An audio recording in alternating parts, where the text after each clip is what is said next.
Welcome to crime confessions.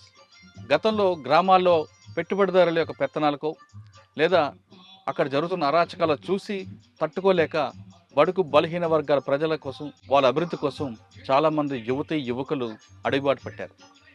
అడవిలోకి వెళ్ళిన తర్వాత వాళ్ళు నిరంతరం తమ ప్రాణాలని పన్నంగా పెట్టి తమ కుటుంబాలని తల్లిదండ్రులని వాళ్ళకి త్యాగం చేస్తూ పేద ప్రజల కోసం చాలా కష్టపడ్డారు. ఆ విధంగా కష్టపడిన తర్వాత కొన్ని సంవత్సరాలకి వివిధ కారణాల చేత, అంటే కొంతమంది వ్యక్తిగత కారణాలు అవ్వచ్చు, మరి కొంతమందికి పార్టీల విభేదాలు అవ్వచ్చు, మరి కొంతమందికి ఇంకొక కారణంతో జనజీవన స్రవంతులు కలిశారు. ఆ విధంగా కలిసిన వారిని పరిచయం చేసే ఈ కార్యక్రమంలో ఈ వారం మన గెస్ట్ రజదక్క.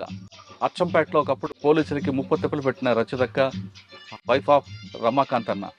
రజదక్క అంటే అప్పట్లో అచ్చంపేట నల్లమల ఆ ఫారెస్ట్లో ఒక భయం ఉండేది. రమాకాంత్ అన్న రజదక్క పేరు చేత పోలీసులకి చుక్కలు చూపించేవారు. పగల చుక్కలు చూపించడం అనేది రజదక్కకు ఒక ఫేమస్ అనేది తెలుసు.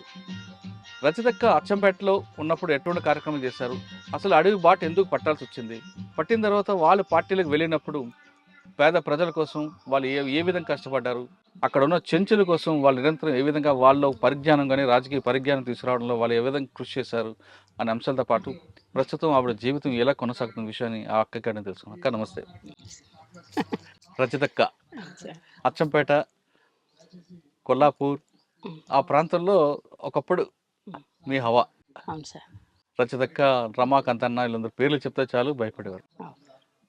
అంటే అప్పుడు పరిస్థితి ఆ విధంగా ఉంది కాబట్టి మీరు వెళ్ళారు. ఒక విధంగా చెప్పాలంటే పార్టీ ఆ విధంగా ముందుకు వెళ్ళబట్టి ప్రభుత్వం కూడా కిందకి దిగి గ్రామాల్లో మౌలిక సదుపాయాలు కల్పించడంతో పాటు మిగతా కార్యక్రమాలు చేపట్టడానికి వచ్చింది. అంటే మనం సామాజిక సమస్యగానో లేదా ఆర్థిక సమస్యగా చూడడం అనేది పక్కన పెడితే అసలు రజదక్క ఎందుకు అడుగుబాటు పట్టింది, రజదక్క కుటుంబ నేపథ్యం ఎలాగుండేది, వెళ్ళిన తర్వాత అన్న ఎలా పరిచయారు, అక్కడ మీరు చేసిన కార్యక్రమాలు ఏ విధంగా ఉన్నాయి, బయటకు వచ్చాక అన్న ఏ విధంగా చనిపోయారు, ఇప్పుడు ప్రస్తుతం మీ జనజీవన సర్వంతి మీ జీవన విధం ఎలా కొనసాగుతుంది? చాలా ఇబ్బందికరంగా ఉంది సార్. బయటికి రావడం అసలుకి రావద్దు నిజంగా. కానీ ఆ టైముల్లో అనివార్య పరిస్థితులల్లో నేను బయటికి రావడానికి కారణం ఏంటంటే హెల్త్ బాగాలేకున్నది, మలేరియా టైఫాయిడ్ వచ్చి నాకు నెత్తికెక్కినది. నేను బయటికి వెళ్ళిపోతున్నా. ఆ రోజు నా దగ్గర వెపన్ గుడక లేకుండే. పోయి ఒక లమ్మడి గుడి బయటికి రావడం చెప్పక ముందు మీరు అసలు పార్టీలోకి ఎందుకు వెళ్ళారు, అడుగుబాటు ఎందుకు పెట్టారు? అంటే మా ఊరు ఫారెస్ట్ దగ్గర ఉంటుంది. అచ్చంపేట మాది, పక్కల అది బల్మూరు మండలం, కొండనాల గ్రామం. మా ఊర్లో మొత్తం దొరలది పెత్తనం చాలా ఉంటుంది. కానీ ఏ రోజు అట్లాంటి దొరలు మా కుటుంబం మీద ఎక్కడ కూడా చూపలేదు. కానీ బాగా మాది ఫారెస్ట్ పక్కల మా పొలము, అంటే ఇది ల్యాండ్. అక్కడ మా చెలక అంగం సేమ్ ఇట్లనే ఉండేది. అప్పట్లో మా తాత 70 ఎకరాలు సంపాదించిండు మంచిగా. ఇట్లాంటి పొలం వల్ల మేము మొత్తం అక్కడనే ఉండేవాళ్ళం మేము. ఆ క్రమం వల్ల అన్నలు వచ్చేవాళ్ళు. నాకు 90 ఏళ్ళ పరిచయం పార్టీ. నేను 5th క్లాస్ వరకు చదువుకున్నా. ఓకే. ఇంకా 90 ఏళ్ళ పరిచయం. అప్పుడు నేను చిన్నగా ఉన్న, ఇట్లా గొర్రెలు బర్రెలు అనుకుంటా అట్లా ఇట్లా ఉంటుండేవాళ్ళం. ఇక తాత అట్లా ఉంటుండే. ఇక వస్తుంటూ పోతుంటూ ఉంటుండ్రి. అప్పుడు మాకేం తెలియదు ఆ ఆట పాట వరకే. ఆ తర్వాత ఇక కొన్ని అనివార్య పరిస్థితులల్లా నాకెందుకు అందులో పోవాలి, ఎందుకు అనేది ఒక ఆలోచన వచ్చింది. వస్తే ఫస్ట్ సాంబశివుడు స్పెషల్ కమాండర్ వచ్చారు అది నల్గొండ నుంచి ఈ జిల్లాకు. అప్పుడు నేను వస్తాను అంటే, నీవు చిన్న ఉన్నావు, నీకు ఇంకా టైం ఉంది అని చెప్పేసి వదిలిపెట్టేసి పోయాడు. మళ్ళీ 3 ఇయర్స్ తర్వాత నేను అనుకోకుండానే ధనంకాడికి డైరెక్ట్ వెళ్ళిపోయినా. అంటే ఇంట్లో వాళ్ళకి చెప్పలేదా? ఎవరికి చెప్పలేదు సార్. అప్పటికే మా అన్న ఆర్ఎస్సీలో పనిచేస్తుండు. మా పెద్దన్న అప్పటికి కానిస్టేబుల్, కన్వానాలు వ్యవసాయం చేస్తారు. నాన్నకు 12 మంది మేము, అందులో నేనే చిన్నవాని. ఇది పరిస్థితి. అప్పుడు ఇంకా వెళ్ళిపోయారు. మీకు సాంబశివుడు చిలక దగ్గరే, మా చిలక దగ్గరే. అప్పుడు స్పెషల్ కమాండర్ వచ్చారు ఇక్కడ. అప్పటి నుంచి చనిపోయిన సుదర్శను, ఇక ఇప్పుడు కొంతమంది ఉన్నారు మనోళ్ళు, బయట ఉన్న వాళ్ళు వచ్చిన్నారు. ఇప్పుడు ఈ రాజన్న కూడా అక్కడ ఉన్న వాళ్ళు. అట్లా జరిగింది. పార్టీలకు వెళ్ళారు, వెళ్ళిపోయాను. పార్టీలకు వెళ్ళిన తర్వాత మీకు ఎవరు బాధ్యత తీసుకున్నారు? అప్పుడు జీవన్ అని మెదక్ డిస్ట్రిక్ట్ నుంచి వచ్చిండు, అప్పర్ ప్లాట్ల కమాండరు. కామ్రేడ్ దగ్గరికి వెళ్ళింటివి. కామ్రేడ్ మంచిగా చూసుకున్నాడు మమ్మ. ఒక 6 మంత్ తర్వాత క్యాంప్ జరిగింది. క్యాంప్కి వెళ్ళినాం. అప్పుడు నల్లమల్లలా రమకాంత్ కమాండర్. అయితే చెంచులకి ఏంది అంటే పొలం ఉంది పెంటలల్లా. దాని తర్వాత ఏమైందంటే ఇది సబ్సిడీలో ట్రాక్టర్లు వచ్చినాయి సార్. వ్యవసాయం మీద కొద్దిగా అవగాహన ఉంది నాకు. ఇక్కడే ఉంచిపోదాం అని చెప్పేసి మాధవ్ డిసైడ్ అయ్యిండు. రాష్ట్ర కమిటీ సభ్యుడు మాధవ్ ఉండు కదా, ఉమ్, అన్న డిసైడ్ ఇక్కడే ఉండండి, వ్యవసాయం ఎట్లా చేయాలని. అప్పట్లో నాకు గడెం కొట్టడం మొత్తం టోటల్గా పని వస్తుంది సార్. ఉమ్, ఆ టైంలో ఇంకా నన్ను అక్కడ పెట్టేసి వ్యవసాయం చెంచోళ్ళకు ప్రత్యేకంగా మక్కలు, ఆంద్యాలు ఏపిచ్చి పండించినాం అక్కడ. చెంచుల్లో వాళ్ళకి పంట నేర్పి నేర్పియడం. మామూలుగా వాళ్ళకి పంటించడం వచ్చు, ఉమ్. కానీ కొంచెం ఆధునిక పద్ధతిలో నేర్పి ఇంకా చేయడం అట్లా చేసి ఒక 1 year ఉన్న అక్కడ కూడా. ఇంకా మీరు 6 నెలలు లోపల ఉన్నారు కదా, అంటే చెంచులకి మీకు మీ బాధ్యత తీసుకోకముందు అవు. ఈ 6 నెలలు ఎప్పుడు కూడా అమ్మా నన్ను గుర్తు రాలేదు? ఎప్పుడు లేదు సార్, ఇప్పటికి లేదు. అప్పుడే కాదు, ఇప్పుడు గుడకలేదు. ఎందుకు అంత కసి? ఎందుకు సార్. సరే, 6 నెలల్లో మీరు వెళ్ళగానే మీకు తుపాకీ ఎవరు పని బాధ్యత ఇవ్వకపోయినా సామాన్లు తీసుకెళ్లడం, నడిపించడం, ఎక్సర్సైజ్ ఇవన్నీ ఉంటాయి కదా, అవును సార్. ఇప్పుడే నడిపించిందా? అట్లా ఏం లేదు, నాకు 1 monthకే వెపన్ ఇచ్చారు. అంటే ఆ రోజు నేను బయట పని చేసిన కదా సార్, పార్టీకి పని చేసిన. ఇక ఆ టైంలో నాకు అన్నోళ్ళు ఎక్కడ పోతే పోగానే ఒక వెపన్ ఇచ్చారు. మరుసటి రోజే ఎమ్మడి తిప్పుకున్నారు. అప్పటికి నాకేం ట్రైనింగ్ ఇట్లా ఏమి ఇవ్వలేదు. ఆ తర్వాత ఎప్పుడైనా ఒక బాధ గానీ ఒక భయం గానీ అనిపించలేదా? నాకు లేదు సార్. నైట్ టైం చీకట్లో అడవిలో పాము అని ఇవన్నీ వస్తుంటాయి కదా? ఎప్పుడు లేదు సార్, ఆ. ఎప్పుడు లేదు. మీతో పాటు ఎవరు ఉండరు అక్కలు ఇంకా? నాతో పాటు ఇక్కడ ఉన్న వాళ్ళు కవితక్క ఆ. ఇప్పుడు చేసింది, భాగ్యక్క చాలా సీనియర్ మాకున్న. అక్క వస్తుందని చాలా ఆశించిన కానీ రాలే. సీనియర్ భాగ్యక్క ఉన్నది. వీళ్ళందరూ వచ్చారా? వాళ్ళందరూ ఉన్నారు. ఇంకా అక్కడ మేము ఉన్నాం, ఆహా. అందరు మంచిగా ఉన్నాం, కలిసిన వాళ్ళం, సమిష్టిగా ఉన్న వాళ్ళం. బాగా ఆడవాళ్ళకి కొన్ని సమస్యలు ఉంటాయి ఉన్నాయి సార్. కానీ అక్కడ అడవిలో కూడా ఉండేవా? ఉంటాయి అక్కడ. వ్యక్తిగతంగా శారీరక సమస్యలు వస్తుంటాయి కదా? వస్తాయి, చూసుకుంటారు. అక్కడ పురుషులు మహిళలు అనే తేడా ఎవరు మా వాళ్ళు ఉండరు, వ్యత్యాసాలు ఎక్కడ చూడరు. మొత్తం సమాన హక్కు, మంచిగా చూసుకుంటారు. మహిళా కామ్రేడ్కి అయినా జెంట్స్ కామ్రేడ్ చూస్తారు, జెంట్స్ కామ్రేడ్కి ఏమైనా మహిళా కామ్రేడ్ చూసుకోవాల్సింది, కంపల్సరీ చూసుకోవాల్సింది. 6 నెలల తర్వాత మీకు చెంచులకి వ్యవసాయం నేర్పడం అనే కార్యక్రమం మీకు పార్టీ ఇచ్చింది. అవును సార్. ఆ పార్టీ ఇచ్చిన కార్యక్రమాన్ని భుజం మీద వేసుకుంటూ చేసినాం. ఆ విధంగా ఎంతకాలం ఉన్నారు అక్కడ? అక్కడ 1 year ఉన్నా సార్. ఇక్కడ అచ్చంపేటలో? అచ్చంపేటలో. అచ్చంపేటలో 6 నెలలు ఉన్నా. సంవత్సరం నల్లమల్ల అడవుల్లో ఉన్నా. ఆ తర్వాత కొల్లాపూర్కు పంపించారు. కొల్లాపూర్కి వచ్చేసిన. అక్కడ ఒక 6 నెలలు 7 నెలలు చేసిన. కొంతకాలం అయిన తర్వాత ఇక మళ్ళీ ఈ ఆర్గనైజేషన్ కొద్దిగా బెటర్ ఉన్నట్టుంది అమ్మాయి, కొద్దిగా తీద్దాం అని చెప్పేసి కొద్దిగా స్పెషల్గా నన్ను తీసి బయట మొత్తం సాంబశివుడు వర్క్ చేసిన నేను. ఇక సాంబశివుడు అన్నకి వెళ్ళక ముందు కొల్లాపూర్ ఇవన్నీ ప్రాంతం పనిచేస్తారు కదా, ఈ ప్రాంతంలో పీపుల్స్ కోసం మీరు చేసిన మంచి కార్యక్రమం చెప్పండి. అప్పట్లో కొల్లాపూర్లో కానీ అచ్చంపేట అంటే మీరు చెంచుల కోసం చేశారు. అవును సార్. కొల్లాపూర్ ఆ ప్రాంతం కొల్లాపూర్లో మేము రివర్ బెల్ట్ తోటి చాలా సంబంధం ఉంటుంది ఈ కొల్లాపూర్ వాళ్ళకు. చేపలది ఎక్కువ. తర్వాత వలసల మీద ఇక్కడ వాళ్ళు ఎక్కడ లేరు. నేను ఈరోజు గతంలో మన మహేష్ అని చనిపోయాడు, తుంకుంట మహేష్. ఆయన చనిపోయిన కామ్రేడ్ చనిపోయినప్పుడు వచ్చినప్పుడు అంత కొల్లాపూర్ అంతా మారిపోయింది సార్. నేను పార్టీలో ఉన్నప్పటికీ మొన్నటికి ఇప్పటికీ కొల్లాపూర్ అంతా మారిపోయింది. వాటర్ లేదు, వలస మీద తీసుకున్నాం సబ్జెక్టు. వలసలు పోవద్దు అని చెప్పేసి ఊర్లలో తిరగడం, ఆర్గనైజేషన్ చేయడం, వాళ్ళకు ధైర్యం కల్పించడం, దాని మీద ఫైట్ చేయడం.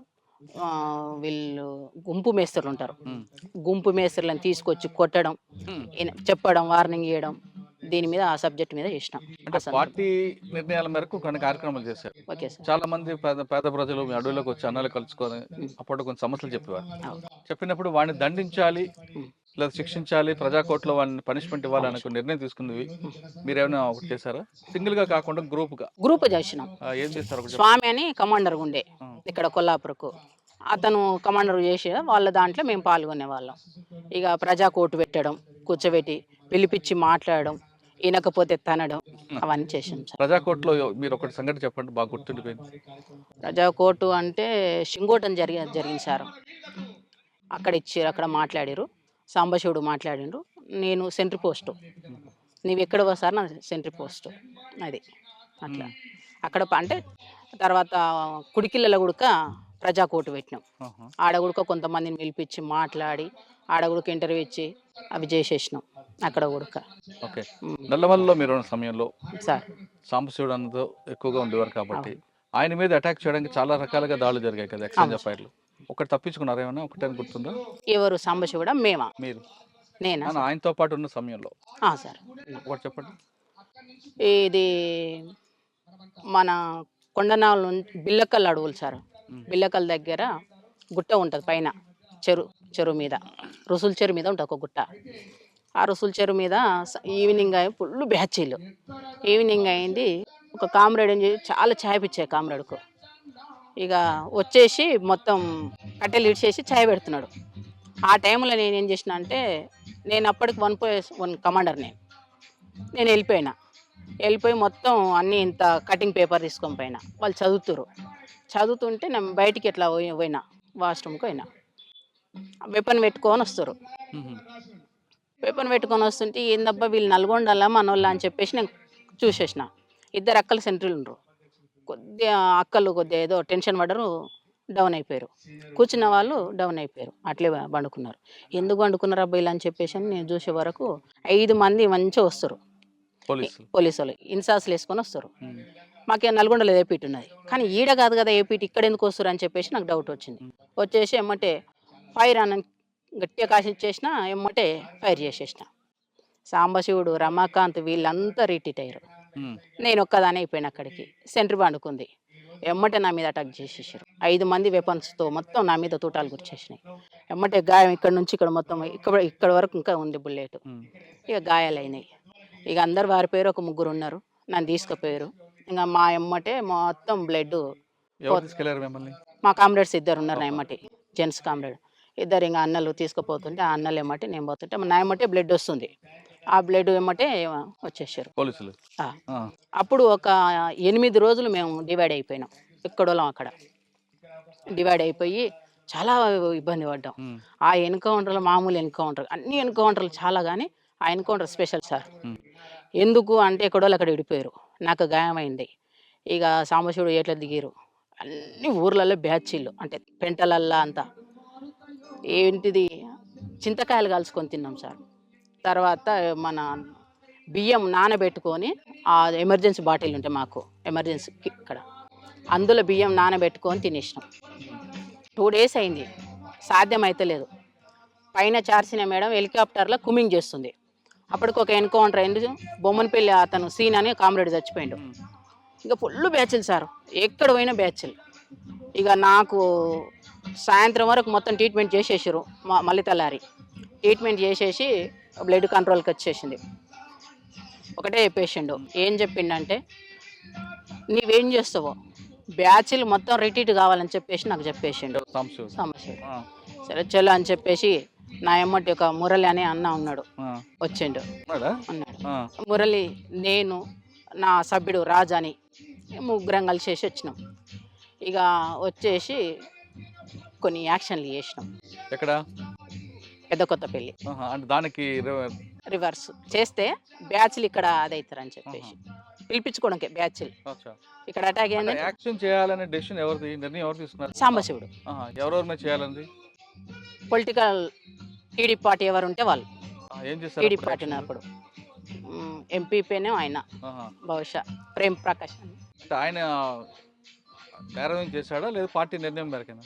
పార్టీ నిర్ణయం, పదవిలో ఉంది కాబట్టి, గవర్నమెంట్ పదవిలో ఉన్నాడు కాబట్టి. ఎన్ని గంటలప్పుడు చేశారు యాక్షన్? ఎన్ని గంటలకా? పొద్దుగాల 12 గంటలకు. మిట్ట మధ్యాహ్నం. కానీ పోలీసులకు మీరంటే ఎందుకు అంత అప్పుడు హడలు ఉండేది? నాకు తెలియదు, నాకైతే తెలియదు, కానీ అది అట్లా నిలిచిపోయింది జిల్లాలో అయితే. రజిత టార్గెట్ అని ఒక టీమే తిరిగేది కదండి? అవును సార్, టీమే కదా సార్. రిలయన్స్ ఫోన్లో నా కోసం అచ్చంపేటలో మజీద్ సిఐ అని 200 ఫోన్లు ఇచ్చిండు. ఇప్పుడు ఉన్నాడు మజీద్ సార్, డిఎస్పీ. ఎక్కడ? హైదరాబాద్లో చేస్తుండు. నా కోసం స్పెషల్గా పంపించిండు. ఎందుకు 200 ఫోన్లు? ఏడ కనిపిస్తే ఆడ ఫోన్ కొట్టారు రజితక్క, అంతే ఇచ్చేసిండు. ఎక్కడ కూడా అది కాలే. పోలీసులు ఇంత నిర్బంధం పెట్టినప్పుడు కూడా సార్, నల్లమలలో సాంబశివుడు కానీ, మీరు కానీ, తర్వాత కృష్ణన్న కానీ, రమాకాంత్ ఈ విధంగా తప్పించుకున్నారు? అంటే చెంచుల సహకారమైనా లేదు? ప్రజలు ఇంపార్టెంట్.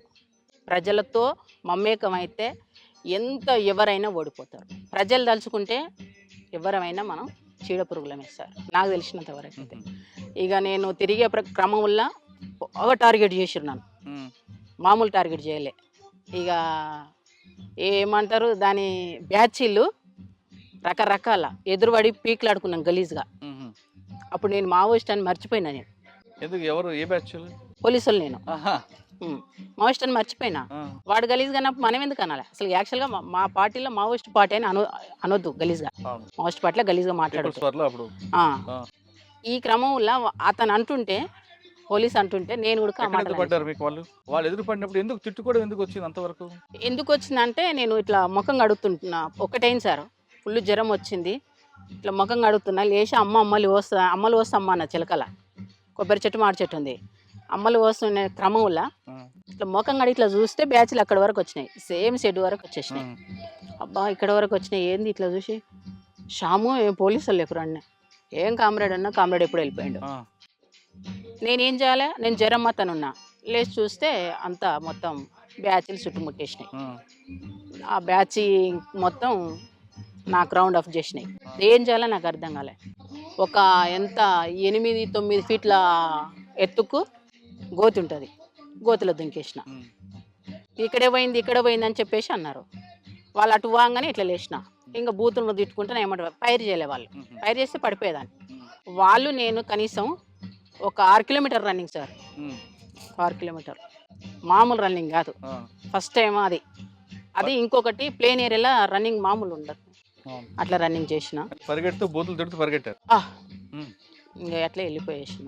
ఆడ తప్పించుకొని పోయి ఇంకొక ప్లేస్కి పోయినా.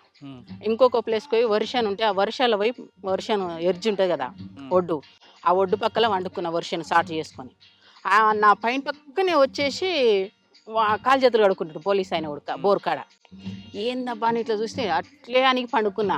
ఏమనుకోలే, వెపన్ తీసుకున్నా ఎడబెట్టుకున్నా ఇట్లనే అనికి పండుకున్నా. ఆయన ఏమనలే, ఆయన కడుక్కుంటుండు, వేసి కడుక్కుంటుండు. నేనేం చేస్తున్నా వెపన్ ఇట్లా ఆయన చూడంగానే వెపన్ ఇట్లా పెట్టుకొని వండుకున్నా. అంటే తను ఏమైనా చేస్తే ఫైర్ చేసుకొని చనిపోవాలంతే, వాళ్ళకైనా చిక్కొద్దు మనం. అది మా పార్టీ బాగా చెప్పారు. నన్ను చూడలే. ఈయనొక్కడు ఇతను వచ్చి అక్కడ కనుమ బ్యాచ్ ఉంది వెళ్ళిపోయారు. వాళ్ళు వెళ్ళిపోగానే కొద్దిగా అసలు ముందుకు జరిగేసి ఆ వెపన్ ఆనే పెట్టేసి మళ్ళీ ఎప్పట్లేక మామూలుగా ఊర్లోకి వచ్చేసి ఒకంత అప్పటికే 4-5 డేస్ అయింది. అన్నం లేదు, ఫుల్ ప్లేను. ఇదంతా ఏరియా అచ్చంపేట ఉప్పునంత మండలంలో. ఇంకా తినేసినాం. ఇంత తినేసిన మళ్ళీ మార్నింగ్ లేచిన. మళ్ళీ మార్నింగ్ ఏడికి వెళ్ళినంటే ఐనూలు పక్కకి వెళ్ళింది సార్. ఐనూలు మధ్యలో ఆ క్రమంలో అక్కడ ఏనపోటు వచ్చేస్తారు. అప్పుడు ఉడక ఏం చేయాలని అర్థం కాలే. ఆ ఏనపోటు వస్తుంటే ఏం చేసిన బుడ్డ విషయం ఇదే దినం ఇదే టైం ఇంకా బుడ్డశని వీక్తున్నారు. వాళ్ళతో పాటు అట్లే బుడ్డశని వీక్కుంటా ఆ బుడ్డలు పీకిన చెత్త తీసేసి కార్బాన్ మీద వేసేసిన. స్టెన్ కార్బాన్ ఎప్పుడు నాకు తీసి దాని మీద పడేసిన. అయిపోయాయి. వాళ్ళు ఎవరో చెలుకోలు అనుకున్నారు. ఆ కొనాక అడిగింది. నేను ఇక్కడ మళ్ళీ ఇంకా బుడ్డశని వీక్తున్నా. సాధారణంగా ఒక దగ్గర మీటింగ్ పెట్టుకున్నప్పుడు పార్టీలో సార్ ఏదైనా ఇష్యూ రిట్రీట్ అవుతారు. మీరందరూ విడిపోతారు. అవును సార్. విడిపోయిన తర్వాత ఎక్కడెక్కడికి వెళ్తారు? అందరూ కలిసి పరిగెట్టరు. అవును. వాళ్ళు మీరు అందరూ ఎక్కడ కలుస్తారు? కలవాలనుకుంటే ప్లాన్ ఏంటి? ఏ పిట్ పెట్టుకుంటాం సార్. ఇప్పుడు ఈ ఏరియా ఉంది, ఈ ఏరియాలో ఈ షెడ్ ఉంది, ఇక్కడికి రాండి అని. లేదా రోడ్డు పాయింట్ మీద ఆ పలానా చోటకు పలానా రోజు పలానా టైమింగ్ 2 ఉంటాయి. టైమింగ్లు రోజు ఒకటే టైమింగ్ 2, 1కి 12కన్నా 12కి మిస్ అయితే 1కి రండి అంతే. ఇది మిస్ అయితే మళ్ళీ ఆల్టర్నేట్ ఇంకొకటి పెట్టుకుంటాం. అక్కడికి వెళ్తాం. అక్కడికి వెళ్ళినప్పుడు ఆడ పికప్ చేసుకుంటాం. అట్లా కలిసి ఒకేసారి కలిసి వెళ్ళడం అనేది కష్టం కదా. కష్టం. పోలీసులు ఎన్కౌంటర్ అయినా పిడిపోతుంది. తర్వాత ఇంకొకటి, అప్పుడులో మీకు బాగా పోలీసు ఎవరు ఎక్కువగా మీకు ఇబ్బంది పెట్టేది? నల్లమలలో రకరకాల ఆఫీసులు పనిచేశారు. ఇప్పుడున్న శ్రీనివాసరెడ్డి సార్. కొత్తకోట శ్రీనివాసరెడ్డి సార్. ఆయన బాబుని రెస్పెక్ట్ చేసినప్పుడు. అవును సార్. వైఎస్డి రాజేష్ కుమార్. ఓకే. తర్వాత వైఎస్డి లడ్డ వచ్చినాడు. తర్వాత మన మేడం చారుసిన మేడం. వీళ్ళందరూ మీకు బాగా టైట్ చేస్తారా? బాగా టైట్, మామూలు టైట్ కాదు. శ్రీనివాసరెడ్డి ప్రేలను అంతా ఎన్కౌంటర్లు అయినాయి. ఇక మేడం ప్రేలను కొద్దిగా అందరినీ ప్రజలకు రాగుంజి బయటికి రప్పించింది. ఆ ప్లాన్ చేసినాను. దానివల్ల నాకు చాలా మంది సరెండర్ అయ్యిండ్రు. ఇంకొకటి నిర్బంధం కూడా ఎక్కువైంది సార్ వాస్తవంగా. నిర్బంధం ఎక్కువైంది, కమ్యూనికేషన్ తెగిపోయింది. నాయకత్వం అంతా ఏఓబి వెళ్ళిపోయారు. మాకు ఎవరు లేని పరిస్థితి ఏర్పడ్డది. ఇంకంతా చిల్లంబల్లమైంది. కోనాపూరి సాంబశివరితో పాటు వాళ్ళ తమ్ముడు రాములు ఎప్పుడైనా మీకు ఎదురుపడ్డారా? చర్చలప్పుడు ఏపీటీ నేనే ఇదే ఏరియాలో తీసుకొచ్చిన. ఆహా. ఈ ఎక్కడ? ఏరియాలే అమ్మని, నాయనని, అన్నని ఆహా. చర్చలప్పుడు. అచ్చా. ఇంకా ఆ తర్వాత సరే, పార్టీ విప్లవం పక్కన పెడితే సార్ మీ ఇద్దరి మధ్యన వివాహం ఎలా జరిగిందమ్మా? రమాకాంతానికి మీకు పరిచయం ఎక్కడ? నేను కొల్లాపూరు సభ్యురాలుగా వచ్చిన సార్. అంటే డిప్యూటీ కమాండర్గా వచ్చిన. ఆ క్రమంలో తనకి ఏమనిపించిందో లెటర్ పంపించిండు. లెటర్ పంపిస్తే నేను ఆ లెటర్ ఇప్పకుండా సాంబశివుడికి తీసుకుపోయి ఇచ్చేసిన. మళ్ళీ సాంబశివుడికి పోయినప్పుడు 3 నెలలు అయింది. ఆ లెటర్ అట్లే కిట్ బ్యాగ్లో దాచిపెట్టుకొని పోయి తీసుకుపోయి ఇచ్చేసిన. కామ్రేడ్ ఇది పంపించిన లెటరు అని లవ్ లెటరా? అంతే, అట్లే ఉండదు. మళ్ళీ ఆ. పిచ్చిగా రాయారు. ఆ. మంచిగానే మీరు చదువుకోండి, తినండి, శత్రువుకి ఎక్కడ భయపడకండి అని చెప్పేసి కొన్ని అంశాలు మంచిగా ఇచ్చేస్తారు. ఇక అట్లా రాసిండు. తీసుకుపోయి చూపిస్తే ఇట్లా చెప్పిండు. అట్లా రాసిండంటేనే దాని అర్థం మన మీద ప్రేమ పుట్టిందని దాని అర్థం. అంతేగా. ఆ క్రమంలో తను ఆ కామ్రేడ్ని పిలిచిండు. ఏంది రమాకాంత్ ఇట్లా అంటే, అవును కామ్రేడ్ అని చెప్పిండు. మరి నీదేంది అభిప్రాయం అన్నాడు. నాకు లేదు సార్, నాకు అలాంటిది లేదు కామ్రేడ్, కొంత టైం ఇవ్వండి నాకు, కొద్దిగా నేను ఒక పొజిషన్కి వెళ్ళినాక చేసుకుంటా అని చెప్పేసి అనుకున్నా. కొద్దిగా చూడండి అన్నాను. లేదని చెప్పేసిన. ఆ తర్వాత మళ్ళీ ఒక 6 months తర్వాత మళ్ళీ కూర్చోబెట్టి మాధవు, సాంబశివుడు, గజ్జి శ్రీశైలం, సంతోష్ చంపేశారు. వీళ్ళు ముగ్గురు కూర్చోబెట్టి నాకు కర్య నరసప్ప, వీళ్ళు నలుగురు కూర్చోబెట్టి నాతో మాట్లాడారు. మాట్లాడితే కొద్దిగా టైం ఇవ్వండి సార్ అని చెప్పి, కామ్రేడ్ అని చెప్పేసిన. సరేలే అని చెప్పేసి అన్నారు. ఇంకా ఆ టైంలో కూడా నాకు వద్దనిపించింది. నా పట్టుదల ఏంటంటే ఒక జిల్లా సెక్రటరీగా అయినాక నేను పెళ్లి చేసుకోవాలనేది నా పట్టుదల అది. కానీ అనివార్య పరిస్థితులలో కమాండర్లనే నేను పెళ్లి చేసుకున్నా. కమాండర్ స్థాయికి వెళ్ళిపోయినాక, అంటే కమాండర్ అది చేసుకున్నారు. ప్లాటూన్ సెక్షన్ కమాండర్ ఉడిమిల్ల దగ్గర సార్. పార్టీ చేసిన పెళ్ళే మీది? ఉడిమిల్ల దగ్గర మంచిగా చేసిరు. పార్టీలనే మా లాంటి పెళ్లి ఎవరికి చేయలేదు. మంచిగా ఆటలు తీసుకొచ్చి చేసి సేమియా చేసి ఆట పాటలు సేమ్ ఇట్లనే చేసేసి ఈ పక్కన్న ఊరు పక్కనే అది కూడా సేమ్ పెళ్లి చేసేసారు. పెళ్లి చేసిన తర్వాత నైట్ పెళ్ళైంది, మార్నింగ్ విడిపోయినాం. తను గుంటూరుకు రాకెట్ లాంచర్ ట్రైనింగ్కి వెళ్ళిపోయిండు రమాకాంత్. మేము ఆమనగల్ ఏరియాకి వెళ్ళిపోయినాం. ఇంకంతే. మళ్ళీ ఆయన ఒక 3 నెలల తర్వాత వచ్చిండు. 3 నెలల తర్వాత వచ్చి ఒక 5 days కలిసి ఉన్నాం. ఆ తర్వాత మళ్ళీ నన్ను బయటకు పంపించేసారు. ఇక బయటకు పంపించేసారు.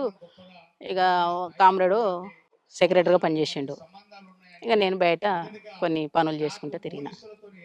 కొన్ని అంటే నాకు ఇచ్చిన వరకు నేను మనస్ఫూర్తిగా పార్టీకి బరాబరి చేసిన సార్.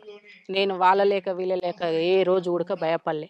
శత్రువుకు భయపడలే, ప్రజలకు పొలిటికల్ లీడర్కి ఎవ్వరికి ఇప్పటి వరకు నేను ఎప్పుడు భయపడాను ఎవరికి. అంతే. ఆ రోజు ఇక బయటికి వెళ్ళి నేను పార్టీ చెప్పిన పని నేను సక్సెస్ చేసుకొని రిటర్న్ పోయినా. అది అక్కడ నేను పార్టీకి ఒక నా మీద నమ్మకం, ప్రజలకు ఒక నమ్మకం, బయట శత్రువులకు భయం. అంతే. అంతే. సరే, పెళ్ళైన తర్వాత మీరు చేసిన మంచి కార్యక్రమం చెప్పండి పీపుల్స్ కోసం. నేను చేసిందా? నేనంటూ సపరేట్గా ఏం చేయలేదు. పార్టీ కలిపి, పార్టీకి పార్టీ సభ్యులతో పాటు నేను చేసిన, తోటి కామ్రేడ్స్ ఏది చేస్తే అది చేసిన. అంటే ఒక యాక్షన్ చేసిన తర్వాత ఎప్పుడైనా బాధపడ్డారా? ఏం లేదు సార్, నేను ఎప్పుడు బాధపడలే. ఇప్పుడు కూడా ఎన్నో కష్టాలు ఎదుర్కొంటున్నా. అందుకే ఇంతమంది నాకు ఆదర్శంగా ఉండరు. ఏ రోజు కూడా నేను బాధపడలే. అన్యాయంగా చంపాను అని ఎప్పుడు బాధపడలేదా? లేదు, నా యాక్షన్లు అయితే ఇప్పుడు అట్లా. మీరు యాక్షన్ చేశారా? మా పార్టీ వైపు నుంచి నష్టం జరిగాయి కదా, ఆ నష్టం జరిగిన ఎప్పుడైనా బాధపడ్డారా? పార్టీ వైపు అనుకున్నప్పుడు ఈరన్న సార్ అని ఒటవర్ల పెళ్ళి, ఆ నాయనని చంపినప్పుడు బాధపడ్డా. నేను కూడా వ్యక్తిగతంగా బాధపడ్డా. ఎందుకు అంటే ప్రతి ఏపీటీకి తనకు నన్ను పంపేవాళ్ళు. తను దగ్గర ఎవరు వచ్చేవాళ్ళు? రాష్ట్ర కమిటీ, జిల్లా కమిటీ, బయట ప్రజా సంఘాలు. ఆ నాయన ఒక పెద్ద షెల్టర్ నిజం చెప్పాలంటే. ఇక ఏదో అనివార్య పరిస్థితులల్లో మనోళ్ళకి ఏదో అర్థం కాని పరిస్థితులల్లో వేరే కామ్రేడ్ ఇక్కడ వచ్చినాడు. ఆ గోండు వాళ్ళు కొద్దిగా భాష తేడా. ఉమ్, ఏం జరిగిందో చనిపోయినాక పేపర్ వస్తే సాంబశివుడు మేమంతా షాక్ అయిపోయినాం. ఉమ్, ఏంది ఇట్లెందుకయింది ఇట్లెందుకయింది ఇమ్మీడియట్‌గా ఎప్పుడో ఉన్న ఏపీటీకి ముందుగాతనే అడ్వాన్స్ పోయి చెప్పేసి మా తప్పని చెప్పేసి ఇంటర్వ్యూ ఇచ్చినాం సార్ మేము. ఉమ్. హ్మ్. ఈరన్న సార్‌ని చంపింది తప్పని ఇంటర్వ్యూ ఇచ్చినాం మేము ఎందుకు ఆల్రెడీ. ఎవరు చంపింది ఎవరు ఆ గోండియా ఆ! ఆహా. భగత్ అని ఇక్కడ జిల్లా సభ్యుడు. ఉమ్, ఆయన ఆ ప్రాంతంలో అప్పజెప్పిండ్రు. అచ్చా. రమకాంత్ ఇక్కడ ఇక్కడ తీసుకుండు. ఉమ్. ఆ క్రమంలో అట్లా జరిగింది. అప్పట్లో జరిగిన కొన్ని పోలీసులు ఇల్లు కానీ లేదంటే ఎక్స్చేంజ్లు దగ్గ హ్మ్. బ్లాస్టింగ్లు మీ ఉన్నారా? అవునా సార్. మననూరు దాడిలో ఆ ఎన్కౌంటరు ఏది? ఆ దాడిలో ఉహు. ఆ దాడిలో ఏమైందంటే అందులో మాకిచ్చిన ఇన్ఫర్మేషన్ ఏందంటే ఒక సెంట్రీ ఉంటది. వెపన్స్ అంతా సైడ్‌కుంటాయని చెప్పేసి నేనే మ్యాప్ తీసుకుపోయింది ఉడక నేనే. ఉమ్, అక్కడ మ్యాప్ గీపించుకొని, తీపిచ్చుకొని 1 డేస్ అక్కడ ఉండేసి నేను తీసుకొని ఎళ్ళిపోయినా. అదే మ్యాప్‌ని బట్టి మేము ప్లాన్ చేసుకొని దాడికి ఒక 3 రోజులు, 4 రోజులు రిహార్సల్ చేసినాం. దాడి ఉమ్, ఎట్లా చేయాలని. ఉమ్, చేసి ఎళ్ళిపోయినాం. ఆ ఎళ్ళిపోయే క్రమంలో ఏ సెక్షన్ ఏ1 నేనే. అంటే ఫస్ట్ ఎళ్ళిపోయే టీమ్. అక్కడికెళ్ళిపోయే వరకు ఉంది సెంట్రీ. సెంట్రీ ఉందని నేను కాషన్ ఇచ్చేసిన. అయినా ఏం కాదు ఫైర్ అని చెప్పేసి మైక్ పెట్టేసిండు. ఆ మైక్ ఎట్లాటిది ఇప్పుడు కూరగాయలని గట్టిగా అరుస్తారు. ఉమ్. ఆ మైక్ మేము తెచ్చేసుకున్నాం. అప్పటికే ఆహా. ఆ దాడేప్పటికి. ఆ మైక్‌లో చెప్పేస్తుండు సాంబశివుడు. ఎక్కడ సెంట్రీ ఉన్నారు?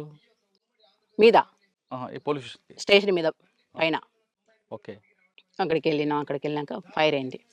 ఫైర్‌లు చేసి మొత్తం ఇంకా ఒక 1 మినిట్ అయితే అతనికి దుంకుతాం గోడకు. ఫస్ట్ నేను దుంకేసినా. నా తర్వాత కిరణ్ దుంకిండు.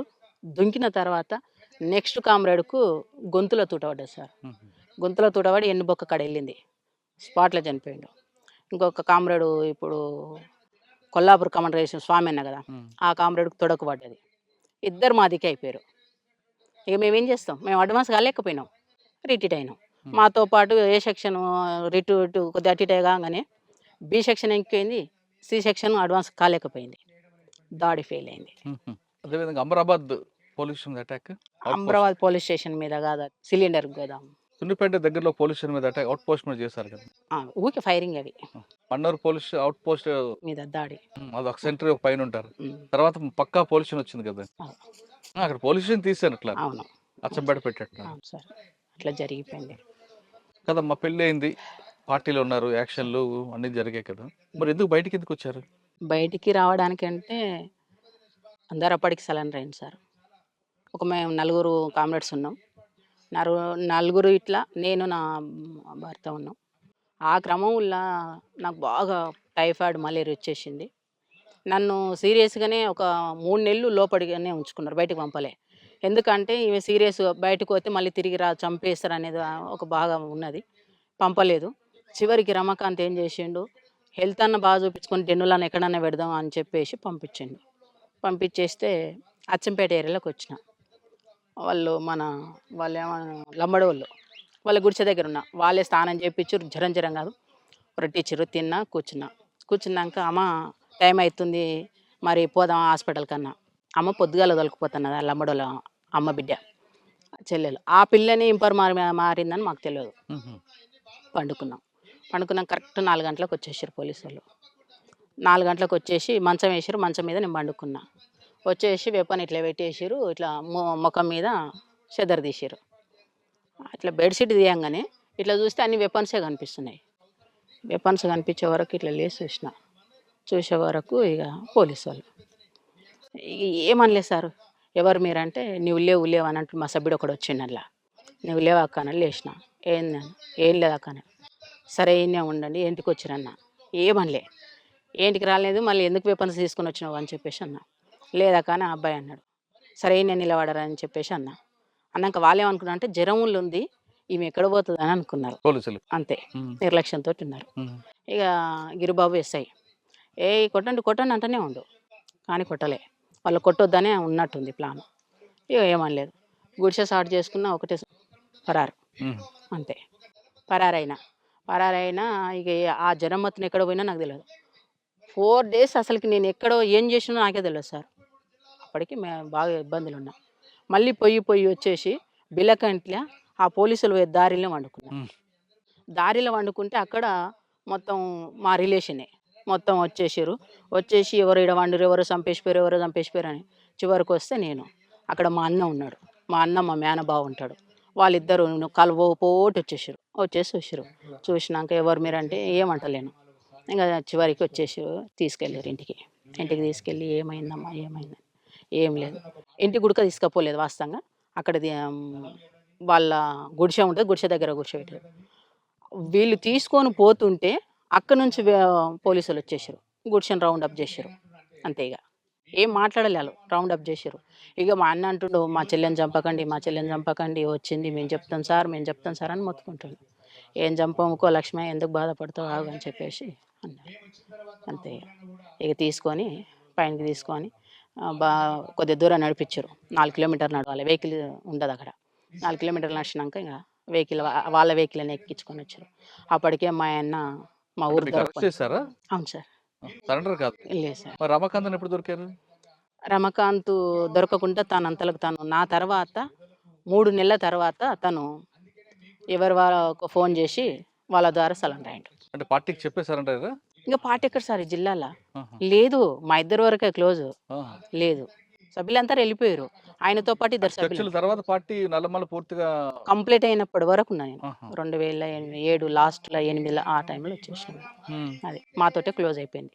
ఈ జిల్లాలో అయితే మాతో క్లోజ్ అయిపోయింది. మీరు సరెండర్ అయిన తర్వాత మీకు ఇవ్వాల్సిన ఇచ్చారా రమాకాంత్ గారికి ప్రభుత్వం? కామ్రేడ్కు 5 లక్షల రివార్డు ఉందన్నారు, ఇచ్చిర్రు. నాకు 3 లక్షలు అని చెప్పారు, ₹1,00,000 ఇచ్చారు. ఏది మేము ఎక్కడ ఆశపడలేదు. దాన్ని తీసుకొచ్చుకొని మేమేం చేయలేదు, ట్రాక్టర్ తెచ్చుకున్నాం. మేము ఖర్చు ఏం పెట్టుకోలేదు. ట్రాక్టరు ఒక 2 సంవత్సరాలు నడిచింది సార్. ఇంకా తర్వాత ఇంకా కింది మీదకి అయిపోయింది అంతే. కదమ్మా, బయటకు వచ్చారు, ప్రభుత్వం ఇచ్చిన డబ్బులతోనూ ట్రాక్టర్ కొనుక్కొని సామాన్య కుటుంబంలో నడుస్తున్న సమయంలో రమాకాంత్ గారు చనిపోవడం ఎందుకు, ఆత్మహత్య చేసుకోవడానికి కారణం ఏంటి? చనిపోవడానికి కారణం ఏంటంటే మేము బయటకు వచ్చి మంచిగానే ఉన్నాం సార్. మంచిగా ఉన్న క్రమం వల్ల ఈ పొలిటికల్గా మేము ఎక్కడ ఎదిగిపోతామో అని చెప్పేసి బాగా ఒత్తిడి చేశారు మా మీద. వాళ్ళకు పొలిటికల్కు పోలీసు వాళ్ళు అది చేశారు. ఇక పోలీసుల టార్చర్ మామూలుగా లేదు సార్. మాకు ఎంత అంటే అంత మామూలుగా లేదు. ఇక అదే టైంలో మా ఊర్లో ఒక అతను మర్డర్ జరిగింది. ఆ మర్డరు మా రమకాంతే చేసిందని చెప్పేసి ప్రపోజల్ చేసి తన మీద నెట్టేసారు. నెట్టేస్తే తను ఓపెన్గా పోయి చెప్పలేడు కదా, నేను చెప్పలేడు కదా, చెప్తూనే ఉండి అప్పటికైనా అయినా వినలేదు. తీసి ఇక లోపల పడేసారు. జైలు 7 నెలలు జైల్లో పెట్టారు. ఆ జైలు తర్వాత కేసుల మీద కేసులు ఒక్క 40 కేసులు వేసారు సార్ మా మీద, తన మీద. ఆ 40 కేసులు వచ్చే వరకు 7 నెలలు బెయిల్ రావడానికి. అది తిరగడానికి ఒక 3 సంవత్సరాలు మొత్తం కంప్లీట్గా కోర్టుకే తిరిగింది. ఒక అత్తమామ సంపాదించిన ఒక 4 ఎకరాల ల్యాండ్ ఉంటే అమ్ముకున్నా, ఒక ప్రైవేట్ ప్లాట్ ఉంటే అమ్ముకున్నా, ఒక బేస్మెంట్ ఉంటే అమ్ముకున్నా. ఇక నానా కష్టాలు పడ్డా.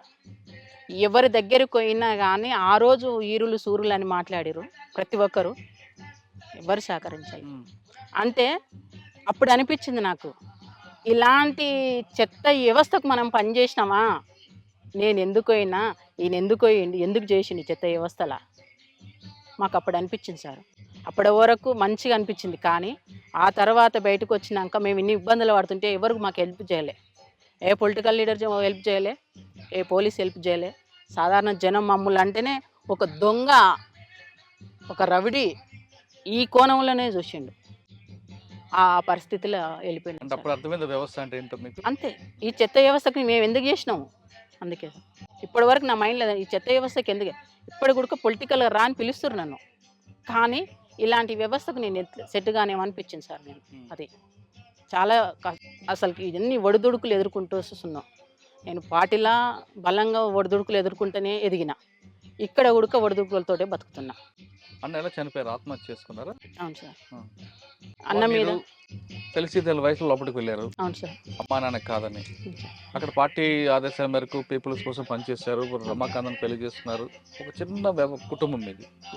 మీకు జీవితం అంటే పార్టీ లేదంటే రమాకాంత్ అన్న, ఇంకా వేరే ప్రపంచం ఏం తెలియదు సార్. బయటకు వచ్చిన తర్వాత ఇంక ప్రపంచం అంతా కూడా రమాకాంత్ అన్న పాప. అటువంటిది ఒకేసారి రమాకాంత్ గారు సూసైడ్ చేసుకుంటే, ఆత్మహత్య చేసుకుంటే మీకు ఏమనిపించింది? ఇక కుటుంబం జీవితం అంత ఇంతే అనుకున్నారా? అంటే అంతకన్నా ముందు తను జైల్లో ఉన్నప్పుడు ఫీల్ అయినా సార్. నేను జైలు కాడికి ఒకరోజు తప్పించి ఒకరోజు, పాప చిన్నది, ఒక 2 సంవత్సరాల పాప.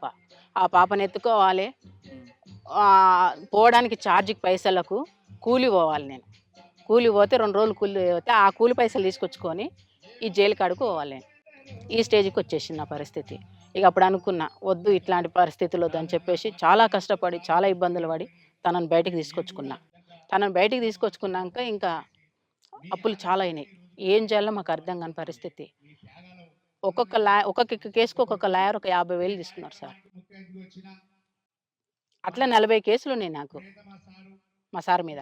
ఆ 40 కేసులు నేను ఎక్కడి నుంచి ఎట్లా కట్టాలి? అన్నీ తీసుకొచ్చిన తర్వాత, అమ్మేసిన తర్వాత చాలా ఆర్థికంగా ఇబ్బందులు ఎదుర్కొన్నాం. ఎదుర్కొన్నాక కొద్దిగా అటో ఇటో కొద్దిగా మంచినే తను ఎక్కడ పోకపోయేవాళ్ళు. తన పాపను పెట్టుకొని ఉండేది. చిన్న షాప్ పెట్టుకొని ఉండేది. నేను వెళ్ళేదాన్ని కూలికి. డైలీ కూలికి పోయి నేను భోజనం కోసానికి సంపాదించుకుని నేను ఏమి సంపాదించాలి ఇప్పటి వరకు కూడా ఏం సంపాదించుకోవాలి. ఆ క్రమంలో ఈ ప్రజలకు మనం ఎందుకు చేసినాము చివరికి ఇదేనా అనిపించింది నా మనసుకు. ఆ రోజు బాధ అనిపించింది. తను చనిపోయిన నాడికన్నా ఆ రోజే ముందే ఫస్టే బాధ అనిపించింది. అట్లా అనిపించింది. ఆ క్రమంలో అత్త మామ కష్టపడి సంపాదించిండు. ఈ క్రమంలో మీకు నయ్యం ఎప్పుడైనా ఎదురుపడలేదా? నాకు ఏ రోజు నయ్యంతో పాటు ఇదే నల్లమలలో మీకు ఇంకొక వ్యక్తి ఉన్నారు, బాలన్న అని. ఆయన ఎప్పుడు ఎదురుపడ్డాడు? నాకు ఏ రోజు టచ్లో లేరు. తర్వాత అన్న చనిపోయిన తర్వాత మీ జీవన విధానంలో కొనసాగుతుంది పాప. ఇప్పుడు కూడా కూలి బంద్ చేసుకున్నా. కూలి బంద్ చేసుకొని కొద్దిగా గొప్ప ఆ పని ఈ పని చేసుకోవడం. ఇంకా అయింది ఇప్పుడు ఆన్లైన్ బిజినెస్ చేయడం, కొన్ని బట్టలు అమ్ముకోవడం అట్లా గడిపిన. అందులో కూడా నాకు బెనిఫిట్ కాలేదు. ఇదంతా కాదని చెప్పేసి ఇప్పుడు చిన్న చిన్న ఎక్కడన్నా ఏనన్నా ఇక జీవన ఉపాధి కోసం కష్టపడుతున్నా. కానీ సంపాదించేది ఏం లేదు. అన్నం కాడికి అంతే. కడుపు ఉంటే చాలు. కడుపు నిండి ఉంటే అవే మాకు కోట్లు, అవే లక్షలు అంతే. ఇప్పుడు అసలుకి సొసైటీలో నేను బతకొద్దు. నిజం చెప్పాలంటే ఈ స్థాయిలో నేను కమాండర్ స్థాయిలో పనిచేసి వచ్చి ఉడుక్క ఇంత చీప్గా బతుకుతున్నా అంటే ఎవరు లేరు. మా కామ్రేడ్స్ అందరికి అదే బాధ. వాళ్ళు బయట ఎవరు చెప్పుకోలేరు. ఒకప్పుడు మేము హీరోలం, సొసైటీకి వచ్చేవరకు జీరోలు అయినాం కదా. ఇప్పుడు ఈ జీరోలో పోయి వేరే వాళ్ళ దగ్గర మేము చేతి జాపుకొని అడుక్కోలేం. మేము సమాన హక్కు కోసం కొట్లాడిన వాళ్ళము, వాళ్ళ మీద ఫైట్ చేసిన వాళ్ళము. చివరికి వస్తే వాళ్ళని అడుక్కో అంటే మాకెంత చీప్ అనిపిస్తుంది. మైండ్ ఒప్పుకుంటుంది సార్? ఒప్పుకోదు. కాబట్టి అదా ప్రాంతాల పెళ్ళాలు మగండ్లు బాగా ఇబ్బంది పడి భర్జనగా బతుకుతుండ్రు. ఇక నా కొడుకు అదే పరిస్థితి. ఎవ్వరికి ఇంట్లో ఆస్తులు లేవు, పాస్తులు లేవు. ఆ పూటకు బతికితే చాలనే ఫీలింగ్ అందరికి ఉంది. అంతే సార్ మా పరిస్థితి. చెప్పొద్దు. ఇప్పటివరకు ఏ గవర్నమెంట్ సహకరించలే. ఏ రాజకీయ నాయకుడు వచ్చి మేము అండదండాలు ఉంటామని మాట్లాడలేము. మాకు నీకెందుకమ్మా మేము ఉన్నామని ఏ పోలీసు వాళ్ళు అనలే. ఇంకా ఒక రాయి వేసిరు గోతిలో పడితే, కానీ ఒక చెయ్యితో ఇచ్చి మమ్మల్ని బయటికి తీయలేదు ఇప్పుడు కొడుక. ఇప్పుడు నేను నోరిప్పితే నా మీద ఇట్లా వేయడానికి ఉన్నారు అని ఉంటున్నా. ఎట్లున్నా నన్ను ఎవ్వరు ఏం చేయలేరు, అది గ్యారంటీ. ఎందుకంటే నా దగ్గర ఆస్తులు లేవు, పాస్తులు లేవు. బతుకుతున్నా అంటే కేవలం నా బిడ్డ కోసం బతుకుతున్నా, అది వాస్తవం. చివరిగా చెప్పమ్మా, ఇప్పుడున్న సమాజంలో మీరు అన్నట్లుగా వీళ్ళ కోసం మనం పని చేస్తామా అని ఒక మాట అన్నారు. ఇప్పుడున్న యువత కూడా అదే రకంగా వెళ్తున్నారు. ఇప్పుడు చూస్తున్న యువతకు చూస్తున్న మీకు అనిపిస్తుంటుంది, ఇప్పుడున్న వాళ్ళు వీళ్ళంటి వాళ్ళు ఒక లక్ష్యం కోసం వెళ్ళారు. ఇప్పుడు వాళ్ళంతా కూడా వేరే వేరే మార్గాల్లో వెళ్తున్నారు. ఏ మార్గాల్లో వెళ్ళినా ఏమి చేసినా కానీ కమ్యూనిస్ట్ పార్టీ అంతా బలంగా ఎవరు చేయరు కదా. అప్పుడు మా టైముల్లో సెల్ ఫోన్లు లేకుండా ల్యాండ్ ఫోన్లు ఉన్నాయి. ప్రతి వానికి మెసేజ్ ఉంది. నువ్వేం చేసినా కానీ ఆటోమేటిక్గా ఎమ్మటే అయిపోతుంది. ఏముంది ఆడ? ఎమ్మటే తీసుకొస్తారు, అరెస్టులు చేయడం, కొట్టడం.